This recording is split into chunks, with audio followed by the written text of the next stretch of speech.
students, this is Udit Maheshwari, PCT Commerce, Lord Krishna Public School, Hathras. Welcome to my YouTube channel, Maheshwari Commerce Classes.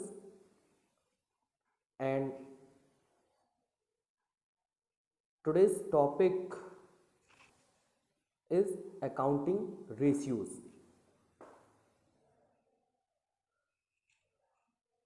This is the chapter number 4 from part B, analysis of financial statements. Now we can define this chapter in a short trick. First, meaning of key terms used in chapter. Point number 1. First, ratio. It is an arithmetical expression of relationship between two interdependent or related items. दोनों conditions हैं.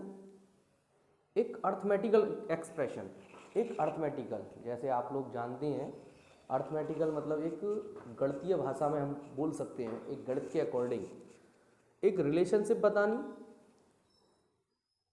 और एक relationship दो interdependent और related items के बीच में. भाई हम किसी के ऊपर डिपेंड हैं या कोई रिलेटेड आइटम्स हैं, उनके ऊपर हमें उनको उन टर्म्स को अर्थमेटिकल एक्सप्रेशन देना. रेशियो, जैसे आप लोग बोलते हैं 2:1. आप लोग पार्टनरशिप में जब पढ़ते हैं कि कोई दो पार्टनर के बीच में हमारा रेशियो क्या है, तो यहाँ भी वो दो पार्टनर हैं, उनके बीच में रिलेशंस हमें तैयार करना पड़ता है. तो ऐसे ही यहाँ पर हमारे पास रेशियो बनेंगे और दो रिलेटेड आइटम्स में या इंटरडिपेंडेंट एक दूसरे के ऊपर डिपेंडेंट जो हम लेके चलते हैं. Second point, accounting ratio. Accounting ratio means ratio calculated on the basis of accounting information. जैसे हमने रेशियो निकाला, कोई दो रिलेटेड आइटम्स होने चाहिए. अब ये अकाउंटिंग का मतलब क्या है कि अकाउंटिंग के इन्फॉर्मेशन लेके हमें चलना पड़ेगा. ये इसको हम अलग चार तरीके से इन टर्म्स में हम बांट सकते हैं. जो रेशियो को हमें शो करना है, हम चार तरीके से बांट सकते हैं इसको. First pure ratio, second percentage, third times and fraction. इन चार तरीके से इसको शो कर सकते हैं. जैसे प्योर रेशियो आपको दिख रहा है 2:1 या 2:3 या 1:1 या जो भी एक्सेट्रा, इस तरीके से. परसेंटेज 25%, इसमें एग्जांपल दे रखा है, कोई 30% भी निकलता है, 15% भी निकलता है, तो परसेंटेज जहाँ पे परसेंटेज लग के आती है. टाइम्स गुना जिसको हम बोलते हैं. फ्रैक्शन एक भिन्न जिसको हम बोलेंगे न्यूमिनेटर और डिनोमिनेटर के अकॉर्डिंग हम देखेंगे. या हम इसको पॉइंट्स में भी बोल सकते हैं, दशमलव में इसको गणित कर सकते हैं. नेक्स्ट, अब होते कितने तरीके के रेशियो हैं. जनरली हम लोग जो पढ़ेंगे चार तरीके से हम देखेंगे इनको. पहला, liquidity ratio. These ratio measures the ability of the enterprise to meet its short term financial commitments. जैसे नाम लिखा हुआ है, short term financial commitments. These include current ratio and quick ratio. Quick ratio के अलग नाम भी दे रखे हैं इन्होंने, liquid ratio, asset test ratio. इसको भी हमें ध्यान रखना होता है क्योंकि अलग अलग नामों से इनको बोल दिया जाता है. तो हम इसमें पता लगा सकते हैं लिक्विडिटी रेशियो के लिए शॉर्ट टर्म फाइनेंशियल कमिटमेंट्स. दूसरा पॉइंट है solvency ratio. These ratio measures long term. अभी चेंजेस क्या थे, लिक्विडिटी में क्या था, शॉर्ट टर्म, और यहाँ पे क्या है, लॉन्ग टर्म. ये इसमें इंक्लूड क्या क्या होंगे, जनरली डेब्ट to equity ratio, total assets to डेब्ट ratio, proprietary ratio and interest coverage ratio. इसमें चार दे रखे हैं आप लोगों के लिए. अगला पॉइंट है एक्टिविटी, या इसको हम टर्नओवर रेशियो बोल सकते हैं. These ratio measures efficiency. उसकी एफिशिएंसी क्या है, उसकी कुशलता कितनी है इन यूज़ ऑफ एसेट्स. जो एसेट्स को यूज़ किया जा रहा है उसकी एफिशिएंसी क्या निकल के आ रही है. Of the enterprises in generating sales. किसके बदले में, जो हम जनरेट कर रहे हैं, जो सेल्स कर रहे हैं, हम सेल को इकट्ठा कर रहे हैं. दीज इंक्लूड कौन कौन से आएंगे? Inventory turnover ratio, trade receivables turnover ratio, trade payables turnover ratio, working capital turnover ratio. Next point है प्रॉफिटेबिलिटी रेशियो। तो ये चौथा पॉइंट है आपके जो कोर्स में दे रखा है, चौथा पॉइंट है profitability ratio. These ratio show the profitability of the enterprises, these include gross profit ratio. यहाँ प्रॉफिटेबिलिटी बताएगा हमारी लाभदायकता कितनी है, कितना हम प्रॉफिट कमा रहे हैं या किस पर कमा रहे हैं, वो प्रॉफिट कौन सा है, वो ग्रॉस प्रॉफिट है या नेट प्रॉफिट है, इसको हम देखेंगे। तो gross profit ratio, operating profit ratio, net profit ratio and return on investment. And now अगर हम देखें तो चैप्टर समरी अभी हमने बताया आपको, जो इसमें टर्म्स यूज़ होंगी उसके बारे में मैंने बताया। एक चैप्टर समरी दोबारा इसको एक बार और रिपीट कर लेते हैं। Accounting ratio is a mathematical expression. अभी हमने बताया ना अर्थमेटिकल जो एक्सप्रेशन था वो क्या है, mathematical expression of the relationship between two related और इंटरडिपेंडेंट आइटम्स और group of items shown in the financial statement. जो फाइनेंशियल स्टेटमेंट के अंदर शो किए जा रहे हैं जो ग्रुप्स ऑफ आइटम, मैंने अब तक आप लोगों को जो कंपैरेटिव स्टेटमेंट्स या उससे पहले जो बैलेंस शीट और P&L अकाउंट के बारे में मैंने आपको बताया था, तो उसके अंदर जो भी हमारे पास जो फाइनेंशियल स्टेटमेंट्स के जो कंपोनेंट्स हैं या जो आइटम्स हैं उनके बीच में एक रिलेशनशिप तैयार करनी, वो भी रिलेटेड, एक रिलेटेड हमें देखना पड़ेगा। ठीक है। Ratio analysis is the process of computing, determining and presenting the relationship और रिलेटेड और इंटरडिपेंडेंट आइटम। बार बार वही चीज़ आ रही है, रिलेटेड, इंटरडिपेंडेंट, एक दूसरे के ऊपर जो डिपेंड रह के चलते हैं आइटम्स और group of item in the financial statement. It is the important technique of financial analysis. हम फाइनेंशियल एनालिसिस पता लगा सकते हैं हमारी फाइनेंस कंडीशंस क्या चल रही है कंपनी के अंदर, क्या वो प्रॉफिटेबिलिटी में है, क्या वो सॉल्वेंसी के कंडीशन में है, क्या सॉल्वेंसी कर सके, मतलब पे आउट कर सके किसी को। Next objectives. अब इसको अकाउंटिंग रेशियो को हम एनालाइज कर रहे हैं तो इसके ऑब्जेक्टिव क्या है, इसके उद्देश्य क्या है, इसके मतलब क्या रहेगा। To assess the earning capacity, पता लगा सकते हैं अर्निंग कैपेसिटी के बारे में, financial soundness and operating efficiency of an enterprise. To simplify the accounting information, जो अकाउंटिंग इन्फॉर्मेशन है उनको सिंप्लीफाई करना। तो देखो जनरली हम बैलेंस शीट बना लेते हैं, उसमें हमें पता लग जाती है, प्रॉफिट एंड लॉस में पता लग जाती है, लेकिन एक्चुअल में कितना परसेंटेज होना चाहिए, कितना हम करके चल रहे हैं, कितने बचना है, प्रॉफिट निकल आया, सपोज दैट 10 लाख रुपए का आपने टर्नओवर किया और 20,000 रुपये आपका प्रॉफिट आ गया, तो उससे क्या मतलब है, कितने परसेंट आया। एक परसेंटेज एक बहुत बड़ी चीज़ होती है। आप लोगों के जो एग्ज़ाम होते हैं, एग्ज़ाम में परसेंटेज पूछी जाती है, आपकी कितनी परसेंटेज आई। आप जब 12th क्लास पास आउट करेंगे या 10th अभी पास करके आए थे, जब 11th में आपने एडमिशन लिया था, उससे पहले आपकी 10th में परसेंटेज क्या थी, 12th में परसेंटेज क्या होगी, तो परसेंटेज का ही एक हमें देखना पड़ता है। तो एक अकाउंटिंग इन्फॉर्मेशन को एक सिंप्लीफाई करना, to help in comparative analysis. हम ये भी पता लगा सकते परसेंटेज से, हम देख सकते हैं पहले कितना गुना था या पहले कितने परसेंटेज थी या अब क्या परसेंटेज चल रही है, तो एक आसानी से उसे हेल्प कर सकते हैं comparative. Uses of ratio analysis. Ratio analysis is useful in analysis of financial statement, assessing the profitability of the business, assessing the liquidity और शॉर्ट टर्म सॉल्वेंसी। मैंने अभी आप लोगों को बताया, ऑब्जेक्टिव जो मैंने बताई वही है कि हम कितने टाइम में पेमेंट कर सकते हैं, शॉर्ट टर्म फाइनेंशियल मीट है, जो हमारे लॉन्ग टर्म फाइनेंशियल मीट है, हम किस तरीके से उनको पे आउट कर रहे हैं या लेके चल रहे हैं। ठीक है। Assessing the long term solvency of the business, assessing the operating efficiency. Operating efficiency क्या है, इंट्राफर्म और इंटरफर्म कंपेरिजन में आपको पहले भी समझा चुका हूँ। इंट्राफर्म और इंटरफर्म कोई दो फर्म के बीच में कंपेरिजन, इंट्रा एक ही फर्म की दो डिपार्टमेंट या दो अलग अलग एक ही फर्म के अंदर ईयर के बीच में कंपैरिजन करना, locating the weak areas of the business. तो हमें पता लग जाती है वीक एरियाज क्या है हमारे पास, वो सारी चीज़ें हमारे पास। ठीक है। Next, limitation of ratio analysis. अब लिमिटेशन देखो, किसी के ऑब्जेक्टिव होते हैं, किसी के यूजेस होते हैं, तो उसकी लिमिटेशंस भी होती हैं। ठीक है। तो लिमिटेशंस क्या है, क्वालिटेटिव फैक्टर्स आर इग्नोर। ये तो अकाउंटिंग का सबसे पहला पॉइंट हो जाता है, क्वालिटेटिव एलिमेंट्स तो मिलते ही नहीं हैं, इग्नोर हो जाते हैं। qualitative factors are ignored. Ratio analysis is technique of quantitative analysis and thus ignores qualitative factors which may be important in decision making. Qualitative भी तो होना चाहिए तो जिससे हम डिसीजन मेकिंग में हमारे पास हेल्प हो सके. Lack of standard ratio. There is almost no single standard ratio against which the actual ratio में बी मीजर्ड एंड कंपेयर्ड. तो कोई एक कमी होती है, एक स्टैंडर्ड रेशियो नहीं बन पाता है कि ज़रूरी नहीं है कि वही मेन हो. जैसे हम कह सकते हैं करंट रेशियो के लिए 2:1 होता है तो ज़रूरी नहीं हर बार 2:1 आएगा ही. हाँ बस बोल दिया जाता है कि ये बहुत अच्छा है, लेकिन अगर 3:1 होगा तो वो और भी ज़्यादा अच्छा हो जाएगा. False results if based on incorrect information. भाई अगर आपके पास इन्फॉर्मेशन गलत है तो रिजल्ट तो इनकरेक्ट आना ही है, गलत आना ही है. ड्रॉन में भी misleading if ratios are based on incorrect accounting information. ये विंडो ड्रेसिंग में भी आ सकता है. May not be comparable. ज़रूरी नहीं है कंपेयर किया जा सके किसी ईयर. अब मान के चलो ये ईयर एक ऐसा है कि कोविड का टाइम चल रहा है तो सारे बिजनेस बिल्कुल डाउन हो चुके हैं. अब हम कंपैरिजन करने लगे 2020 का 2019 से तो बहुत ज़्यादा अंतर आ जाएगा.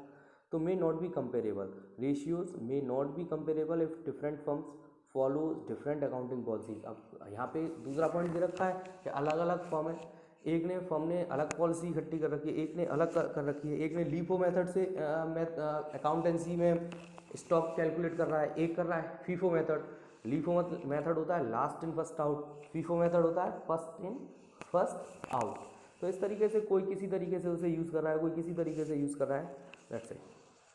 तो प्रोसीजर्स वगैरह अलग अलग होते हैं तो हम नहीं कर सकते हैं. क्लासिफिकेशन मैं ऊपर बता चुका था, दोबारा एक बार आप क्लियर करा दूँ.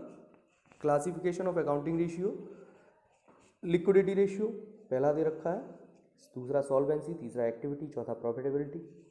इनके पॉइंट्स दे रखे हैं कि हमें कौन कौन से इस चैप्टर के अंदर हमें देखना है. करंट रेशियो, किक रेशियो, डेब्ट to equity ratio, property ratio. Total 15 है ये. टोटल 15 हमें अपने कंप्लीट करने हैं. वेरी इजी चैप्टर है, ज़्यादा टिपिकल है नहीं.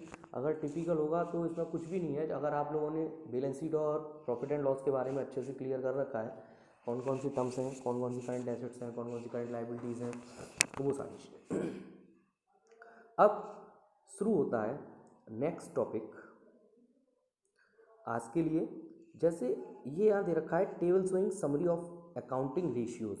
देखो मैं बार बार इसको थोड़ा अप एंड डाउन करके बता रहा हूँ तो थोड़ा सा समझने की कोशिश करना. जो अभी हमारे पास पहला रेशियो था, पहला ratio current ratio.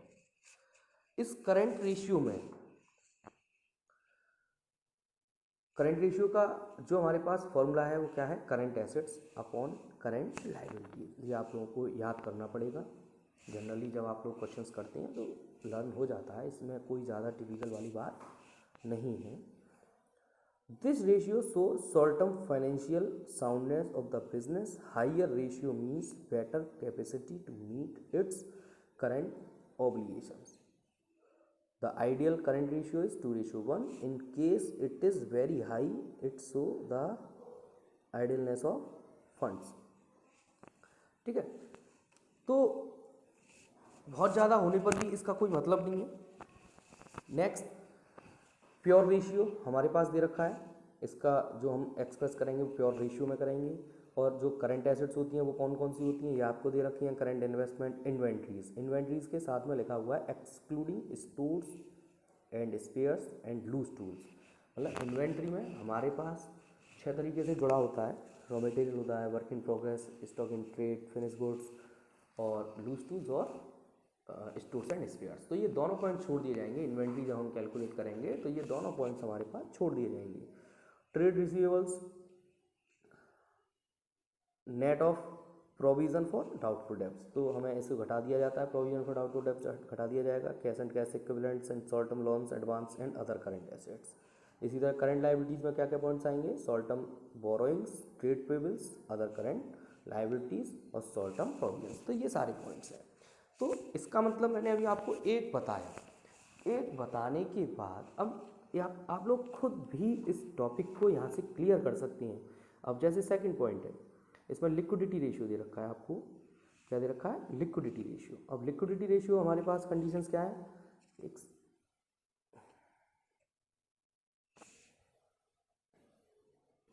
Liquidity ratio या इसको acid test ratio, quick ratio बोल सकते हैं। तो liquid assets upon current liabilities, same conditions हैं, कोई ज़्यादा हमारे पास अंतर नहीं होता है। इसके बाद क्विक एसिड्स जो ली जाती हैं वो करंट एसिड्स तो होती हैं, लेकिन उसमें से हम जो माइनस कर देंगे वो इन्वेंट्रीज और प्रीपेड एक्सपेंसेस को माइनस कर देंगे, तो जिससे कि हमारे पास एक क्विक एसिड्स निकल आएंगी। करंट लायबिलिटीज सेम कंडीशन है। इस तरीके से आपको ये सारे फॉर्मूलेज, अब जैसे सेकंड पॉइंट है सॉल्वेंसी रेशियो, और सॉल्वेंसी रेशियो में पहला है डेप्ट इक्विटी रेशियो। डेप्ट इक्विटी रेशियो का मतलब होता है डेप्ट अपॉन इक्विटी। ये सारे फॉर्मूले प्योर रेशियो में आएगा, और इस तरीके से आपको ये सारे फॉर्मूले, अब देखो डेप्ट के बारे में दे रखा है, तो इसमें आपको 2 या 3 फॉर्मूले में अब तक बता चुका हूँ। 2 या 3 और फॉर्मूले में आप लोगों को ये पता होना चाहिए हमारे पास एक पूरी टर्म्स एंड कंडीशंस दे रखी हैं। डेप्ट में क्या क्या आएगा, लॉन्ग टर्म बोरोइंग। तो आप लोगों को पहला चैप्टर थोड़ा सा दोबारा से रिवाइज करना पड़ेगा कि अगर हम फर्स्ट चैप्टर को ढंग से रिवाइज कर लें तो हमारे पास करंट एसेट्स कौन सी हैं, करंट लायबिलिटीज़ कौन सी हैं, उसके लिए हम कौन कौन से अमाउंट्स को हम ऐड करेंगे। जैसे हमारे पास इक्विटी एंड लायबिलिटीज़ होता है, इक्विटी एंड लायबिलिटीज़ में पहला हेड शेयर होल्डर फंड्स। उस शेयर होल्डर फंड्स में क्या क्या इंक्लूड होता है, शेयर कैपिटल और रिजर्व एंड सरप्लस। ऐसी दूसरा है हमारे पास, उसको हम हटा देते हैं, एवेल्यूट नहीं होता है हमारे यहाँ। और इसी तरह नॉन करंट लायबिलिटीज आएगा। नॉन करंट लायबिलिटीज़ में हमारे पास long term borrowing, long term provisions, deferred tax को हटा देंगे, ठीक है, अदर लॉन्ग टर्म। तो इस तरीके से इसी तरह करंट लायबिलिटीज़ लेके चलेंगे। तो करंट लायबिलिटीज जब हम लेके चलेंगे तो उसमें हमारे पास short term borrowing, trade payables, short term provisions, other current liabilities, ये सारे पॉइंट्स आएंगे। तो इन पॉइंट्स को आपको याद करना पड़ेगा। तो डेप्ट इक्विटी रेशियो जब हम लेके चलेंगे तो डेप्ट इक्विटी रेशियो का मतलब क्या होगा कि डेप्ट हमें लॉन्ग टर्म बोरोइंग जिसमें डिवेंचर, मॉर्गेज, पब्लिक डिपॉजिट और प्लस लॉन्ग टर्म प्रोविजंस, और share holder funds, share capital plus reserve and surplus. अगर हम दूसरी साइड से लेके चलें, अगर हम निकालना भी चाहें तो आसानी से निकल सकता है। नॉन करंट एसेट्स, इसी तरह हम working capital equal to current assets minus current liabilities भी हम लेके चल सकते हैं। तो ये फॉर्मूले इसके साथ में दे रखे हैं। आपको एक बार पहले कॉपी पर इनको लिखना पड़ेगा। जब तक आप इनको कंप्लीट लिखेंगे नहीं, जब तक आपकी समझ में ये आएंगे नहीं, क्योंकि एक एक फॉर्मूले को आप जब डिटेल्ड में लिख लेंगे तब आपकी समझ में आएगा। नेक्स्ट इसी तरह देखो टोटल एसेट्स टू डेप्ट। अब देखो जैसे ऊपर वाला फॉर्मूला है डेप्ट अपॉन इक्विटी, इक्विटी के लिए मैंने शेयर होल्डर फंड्स यूज़ किया है। तो अब डेप्ट तो डेप्ट की तरह लिखा हुआ है भाई, ना कोई स्पेलिंग में चेंज ना कोई मतलब चेंज। जब सेम लिखा हुआ है तो कोई चेंज होगा भी नहीं। अब इक्विटी ऊपर लिखा हुआ है, नीचे जो टोटल एसेट्स अपॉन डेप्ट होता है, बस ऊपर क्या आएंगी टोटल एसेट्स। तो अब टोटल एसेट्स कौन कौन सी होती हैं आप ये देख सकते हैं। Total assets equal to non current assets, इसमें tangible, intangible, non current investment, long term loans, advance current assets, ये सारी चीज़ें दे रखी हैं। तो इस तरीके से आप बहुत आसानी से आप क्लियर कर सकते हैं ये। फिर आगे इनके पॉइंट्स हैं property ratio, interest coverage ratio, inventory turnover ratio, stock, इस तरीके से ये फॉर्मूले दे रखे हैं। और किसमें क्या क्या इंक्लूड होगा ये सामने दे रखा है कि शेयर होल्डर फंड्स में क्या आएगा, एवरेज इन्वेंट्री के लिए हमें क्या करना पड़ेगा, कॉस्ट ऑफ गुड सोल्ड का फॉर्मूला आप लोग 11th में क्लियर कर चुके हैं, मैं बता भी दूंगा दोबारा। कॉस्ट ऑफ गुड सोल्ड ऐसी कोई बड़ी बात नहीं होती है, opening stock plus net purchase plus direct expenses minus closing stock हम कर सकते हैं, और सेल्स माइनस ग्रॉस प्रॉफिट भी हम दूसरा फॉर्मूला। तो इस तरीके से आप लोग ध्यान से देखें। जैसे ट्रेड रिसीवेबल है, ट्रेड रिसीवेबल को हम दूसरा नाम बोलते हैं डेटर्स टर्नओवर रेशियो। डेटर्स कब बनते हैं, क्रेडिट सेल पर, तो उसी का फॉर्मूला बना हुआ है credit revenue from operation upon average trade receivables. तो ये सारे फॉर्मूलेज हैं, इसमें कोई बड़ी बात नहीं है, आसानी से हो जाएगा। नेक्स्ट प्रॉफिटेबिलिटी रेशियो दे रखा है, जैसे पहला दे रखा है ग्रॉस प्रॉफिट रेशियो। आप लोग अगर ध्यान से देखें, देखो ग्रॉस प्रॉफिट रेशियो दे रखा है, फिर ऑपरेटिंग रेशियो दे रखा है, फिर ऑपरेटिंग प्रॉफिट दे रखा है, फिर नेट प्रॉफिट। ये चारों पॉइंट्स जो हमें दे रखे हैं वेरी इजी हैं। ऊपर जो नाम दे रखा है उसको रखो, ग्रॉस प्रॉफिट, ऐसी ऑपरेटिंग कैसे निकलता है, cost of goods, cost of revenue from operations, या इसको हम बोल देते हैं प्लस ऑपरेटिंग एक्सपेंसेस। दूसरा ऑपरेटिंग प्रॉफिट रेशियो, तीसरा दे रखा है, चौथा दे रखा है नेट प्रॉफिट रेशियो। तो देखो सबके ऊपर वही चीज़ लिखी हुई है, नीचे रेवेन्यू फ्रॉम ऑपरेशन दे रखा है, मल्टीप्लाई 100 दे रखा है।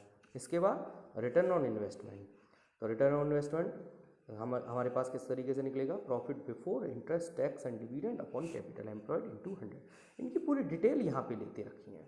तो जब तक आप लोग एक बार अच्छे से इनको रीड नहीं करेंगे, उसके बाद मैं कल आप लोगों को सॉल्व क्वेश्चंस के बारे में बताऊंगा जो बहुत आसानी से आपकी समझ में आ सकते हैं। और अगर आपको कोई भी दिक्कत हो तो आप मुझे कमेंट कर सकते हैं, आप मुझे मेरे कमेंट बॉक्स में कमेंट कर दें, जिससे कि मैं आप लोगों को क्लियर कर दूं आपकी जो भी प्रॉब्लम्स आएंगी। ठीक है, और आप लगातार देखने के लिए इसको सब्सक्राइब करें, जिससे कि मैं अपनी नेक्स्ट अपडेट आप लोगों को सीधे पहुंचा सकूं। Thank you and have a nice day.